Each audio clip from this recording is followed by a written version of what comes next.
je vais vous montrer comment représenter des suites à l'aide de la calculatrice graphique TI-82 ou 83. Il faut d'abord se placer dans un autre mode que celui des fonctions.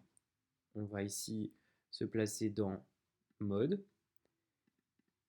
et sur la quatrième ligne, au lieu de sélectionner Fonction, on va sélectionner Suite, puis Entrée. Pour insérer les deux suites que j'ai représentées ici à droite, on va aller dans le menu f de x. Ici, on a une configuration différente de celle des fonctions. On va pouvoir entrer nos différentes suites. Donc, je vais entrer ma première suite qui est définie donc un par récurrence, à savoir un est égal à un-1 le terme précédent divisé par 3 moins 1, ayant comme premier terme u0 qui vaut 1. Pour inscrire le terme précédent un-1, je vais appuyer sur la touche seconde, 7 pour faire apparaître u. Parenthèse, je vais mettre le rang en question. On utilise cette touche-là pour le n de la touche de la variable, n moins 1. On referme la parenthèse, divisé par 3, et le tout soustrait à 1. un minimum signifie le premier, donc le terme du rang minimum, à savoir ici un min, c'est u0. u0 vaut 1.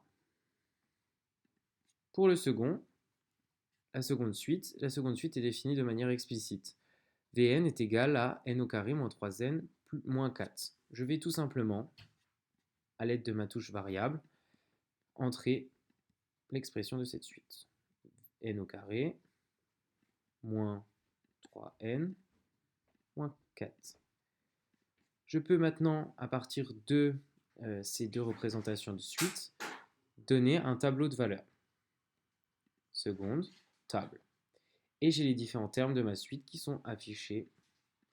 Donc si je lis ici, par exemple, U, alors V4 vaut 0, et U5 vaut environ moins 1,49. On reste avec des valeurs approchées, bien sûr. Voilà. Et si je veux les représenter graphiquement, je vais dans Traces. Et là, il me faut modifier la fenêtre. Donc avec un